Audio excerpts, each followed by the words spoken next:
Hi there, I'm so glad you're here today. Honestly, there are days when I walk into my living room, look around, and just want to close my eyes because I have no idea where to even start cleaning. It's not just about the mess. That feeling makes me think I'm losing control of my time, my energy, sometimes even myself. I used to push myself to tidy everything as fast as I could, but within a day it was all back again. In this video, I want to share with you 9 small but incredibly helpful ways to keep your home neat and clutter-free without constant exhausting cleanups. These are things I've applied in my own home. With a busy job and a small family, I don't have the time for big cleaning sessions anymore, and yet for months now, my space has stayed breathable, calmer, and so much easier to live in. If you've ever felt stuck in that same overwhelming cycle, stay with me, because sometimes just one small change can completely shift how your home feels and how you feel inside it. Number 1. Let's start with the place that drives most of us crazy. The coffee table that never looks tidy, no matter how often we clean it. It's not that there's too much stuff. It's that the little things scatter. A phone charger, a half-finished nail polish, your kid's homework pencil, maybe yesterday's tea mug, and suddenly the whole room feels messy. The shift is simple. Use a tray. Put those small random items together in one spot. Instead of 5 or 6 little messes spread out your eyes, only see one calm, contained corner. In my home, I keep a shallow rattan tray on the coffee table. That's where the remote goes, a pair of reading glasses, and even a pack of tissues. On the entryway console, a ceramic plate holds my keys and earbuds so they're not sliding around everywhere. And in the bedroom, I use a wooden cutting board as a tray for hand cream lip balm and my nighttime book. The best part? You don't need to buy anything. An old baking sheet, a sturdy gift box lid, or even a decorative plate you already own can do the job. The point isn't fancy storage. It's to give your eyes one place to rest and your brain one less thing to stress about. And tomorrow I'll share another idea that helps you keep kitchen counters clutter-free in just minutes. Stay tuned for that. And when the items are too bulky for a tray, like bags, blankets, or extra pillows, that's when we need another trick, which leads us to number 2. Big items are the hardest. The bags, the extra blankets, the pillows that never stay in place. They always seem to end up slumped in a corner, piled on chairs, or spread across the floor. Even if the rest of the room is neat, that one messy corner makes the whole space feel undone. The simplest fix is to drop them into a basket. It doesn't have to be fancy, just one big container that gathers everything together. Suddenly, what looked like clutter now feels intentional. In my living room, a tall woven basket holds the spare throws and cushions. In the hallway, a sturdy fabric bin catches the work bags that used to block the doorway. And in the kids' room, one oversized basket is enough to scoop up all the stuffed animals before bedtime. What makes baskets so powerful is that they don't demand perfection. You don't need to fold, stack, or arrange. You just toss things in and it still looks tidy. Plus, with the right texture, rattan canvas, or even a metal tub, they blend into your decor instead of standing out. And while baskets are perfect for bigger things when it comes to small everyday items that pile up, there's a better trick. That's where number 3 comes in. It's never the big things that drive us crazy. It's the small stuff that multiplies on every surface. Keys tossed on the console mask, sliding around the entryway, earbuds and chargers left on the dining table, or game controllers that always end up in front of the TV. None of them take much space, but together they create constant noise in your home. And let's be honest, nothing ruins the mood faster than tripping over a controller right when you're finally ready to relax. The fix is simple use small boxes. Think of them as little homes for the things you always reach for but don't want to see scattered. Because let's face it, if these things don't have a home, they'll take over yours. In my entryway, a shallow wooden box keeps masks and sunglasses together, so we grab them on the way out and never lose them. On the TV stand, a lidded box hides the controllers and extra cables, which also means I don't have to pretend I enjoy looking at 4 mismatched plastic gadgets every night. In the kitchen, a narrow box sits by the microwave to collect all the random coupons, pens, and tape that used to slide around. What makes boxes powerful is the way they hide visual clutter without hiding the item from your routine.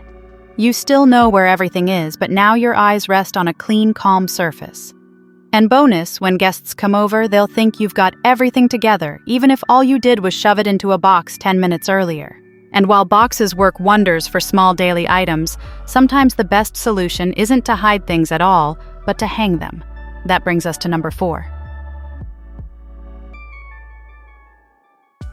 One of the sneakiest ways clutter shows up is when we're too tired to put things away properly.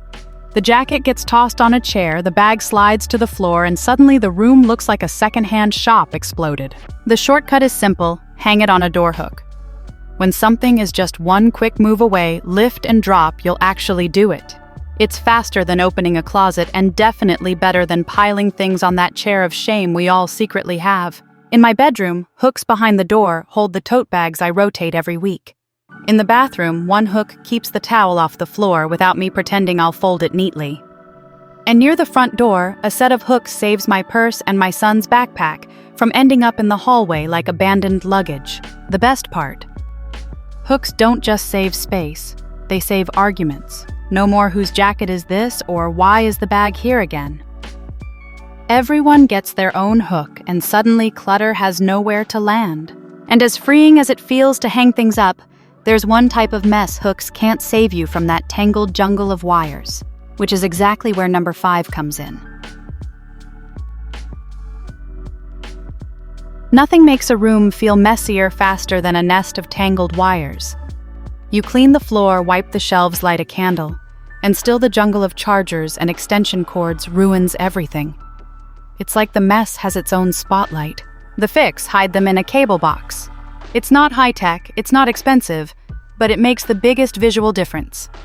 One box, and suddenly your living room stops looking like the back of a server room. In the living room, I keep a long black box that swallows the TV cords and game console cables. Under my desk, a white one blends with the wall and hides the charger strip so my feet don't get caught every time I move the chair. Even in the bedroom, a slim box sits behind the nightstand so my phone charger doesn't snake across the floor. And honestly, it's not just about looks, it's also about sanity. No more crawling under the table to untangle wires like you're wrestling a python. No more dust bunnies clinging to cables like they pay rent. Just a clean line and peace of mind. But while boxes and hooks can handle the obvious clutter, there's one type of mess that sneaks up every single day in tiny little pieces of paper. And that's exactly what number 6 is for. Paper clutter is sneaky. It doesn't arrive in a pile, it trickles in. One receipt from the store, one flyer shoved in your hand, one bill from the mailbox. And before you know it, your dining table looks like an accountant's desk. The solution is simple. Give paper a landing zone. One tray or one box where every piece of paper goes the second it enters your home. That way it doesn't spread onto every flat surface you own. On my console table, a narrow basket collects mail and school notes. In the kitchen, a flat tray catches receipts and coupons so they don't float across the counter. And on my desk, a lidded box holds everything that needs attention later, so at least it's not staring at me while I'm trying to work. Here's the trick: you don't need to organize it every day. Just having one place for paper keeps the rest of your home clear. Then once a week, sit down with a cup of tea and sort it out in 10 minutes. Way less painful than cleaning up a month's worth of paper avalanche. And once you get paper under control, the next step is even more powerful: changing the tiny daily habits that create clutter before it even starts. That's what number 7 is all about. Clutter doesn't appear out of nowhere. Most of the time, it's just things we didn't put back right after using them. The jacket left on a chair, the spice jar left on the counter, the jeans tossed on the bed. None of it feels like a big deal in the moment. But together, that's the clutter storm. The shift is this: put it away right away. Use it, then give it 5 seconds to go back to its spot. It sounds ridiculously simple, but it's the difference between a home that feels calm every evening and one that feels like a battle zone. For example, after cooking, I make it a habit to slide the spices back into the drawer before I even plate the food. When I change into loungewear, the day's clothes go straight into the hamper instead of living rent-free on the chair. And after I finish my skincare, the bottles go back into the tray, because if I don't, I'll end up with a countertop pharmacy by the weekend.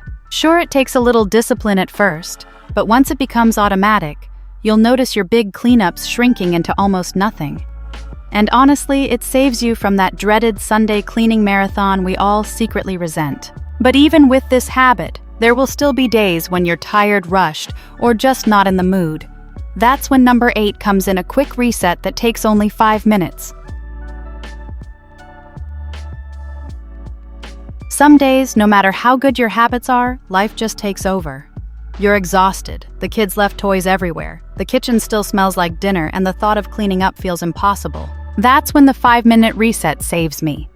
Instead of telling myself to clean the whole house, I just set a timer for 5 minutes. That's it. Whatever gets done in that time is enough. Most nights, I'll scoop toys into a basket, fold the throw on the sofa, and clear cups from the table. Sometimes, I just straighten the cushions and put dishes in the sink. It's not perfect, but it's magic, because when you wake up the next morning, you don't feel like you're starting the day inside yesterday's chaos. And let's be honest, 5 minutes is less than the time we spend scrolling on our phones, telling ourselves, "I'll clean later." At least this way you actually win back your space. With quick resets like this, clutter never has the chance to build into a mountain. And that gives you the mental room to focus on the most important shift of all, how you see your home in the first place. That's what number 9 is about. One of the biggest sources of clutter isn't even physical, it's in our heads. We scroll through Pinterest or Instagram, see those perfect living rooms with spotless counters and color-coordinated bookshelves, and suddenly our own home feels not good enough. Here's the truth, those spaces are staged. Styled by professionals, lit by photographers, and edited until they look like a dream. Real homes have socks under the sofa dishes in the sink and a pile of mail waiting to be opened. That's normal. The real shift is to stop comparing and start curating for yourself. Your home doesn't need to impress the internet. It needs to support you. Maybe that means a basket in the hallway because the kids never hang up their backpacks. Maybe it means trays in the bathroom because you don't have endless drawers. Those little solutions aren't flaws, they're what make your space work for your life. And honestly, nobody ever comes over and says, "Wow, where's your marble coffee table styled with 12 designer books?" They're more likely to notice how relaxed you seem or how easy it is to sit down and share a meal. That's the vibe that matters. When you let go of the comparison trap, you don't just declutter your home, you declutter your mind. Clutter often sneaks in not because of what we already have, but because of what keeps coming in. A new pair of shoes. Another cute mug, that sweater you bought on sale? Little by little, the house fills up. The rule is simple. Every time something new comes in, one old thing goes out. Bought a new coat. Let go of the one you haven't worn in 2 years. Picked up a new coffee cup, donate the chipped one at the back of the cabinet. It keeps balance without turning decluttering into a giant project. And it makes you think twice before buying because you know something else has to leave. When you start practicing this, the house doesn't get heavier over time. It stays light, manageable, and you avoid the silent creep of clutter. Sometimes clutter builds not because things don't have a home, but because they don't have a temporary home. Groceries come in bags, get dropped, mail arrives, and all of it spreads out like wildfire. The fix is to create a drop zone, a single surface where incoming stuff lands before it gets sorted. In my home, a small bench by the door holds grocery bags until I put food away. A tray on the entry table is where the mail goes before I deal with it. Even a single basket near the stairs collects anything that belongs upstairs, so I carry it all at once instead of leaving random piles on each step. The drop zone acts like a safety net.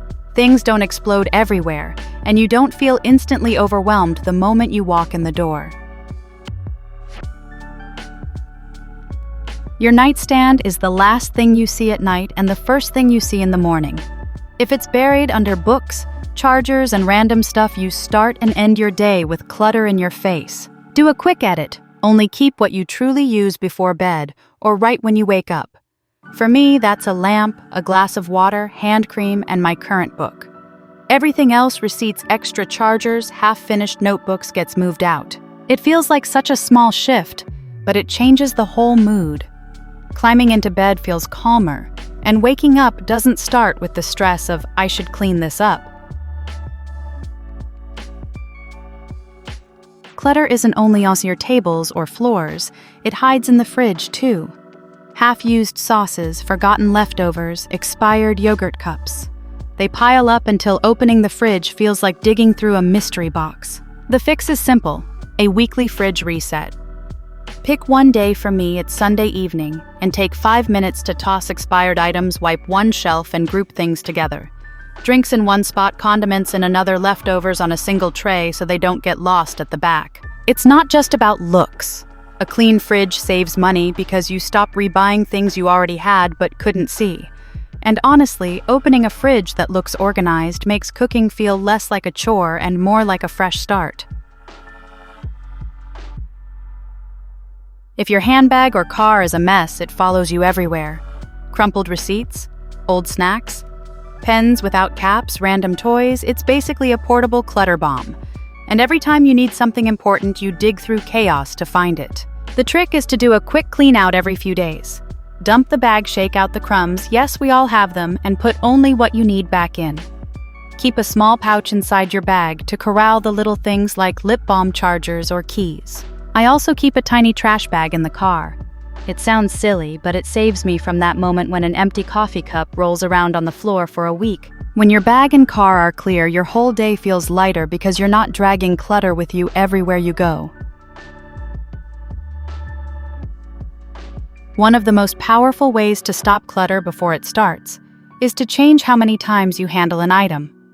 Most of us touch things 2, 3, even 4 times before they end up in the right place, and every touch in between creates clutter.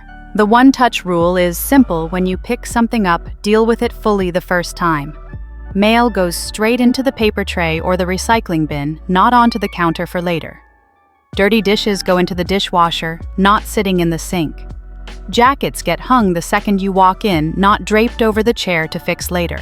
At first, it feels like extra effort, but the truth is, you're actually saving effort. Every time you delay, you create double work: once to put it down and again to pick it up later. Doing it once right away makes clutter vanish before it even lands. And honestly, the best part? It gives you back mental space. No nagging voice saying "I'll do it later." You just do it once and it's done. So there you have it. 15 simple ways to keep your home lighter, calmer, and easier to live in. None of these are complicated. They're just small shifts: a tray here, a basket there, a 5-minute reset, or a little rule like 1 in, 1 out. But together, they completely change the way your home feels. If you've ever felt like clutter was stealing your time, your energy, or even your peace of mind, start small. Pick one of these tips tonight, maybe the one-touch rule, maybe just cleaning out your bag, and see how different tomorrow feels. The point isn't perfection. It's creating a home that supports you instead of draining you. A place where you can walk in, take a deep breath, and actually feel at ease. And if this video gave you even one idea you want to try, don't forget to like, share, and subscribe, because you deserve a space that feels clear, calm, and truly yours every single day.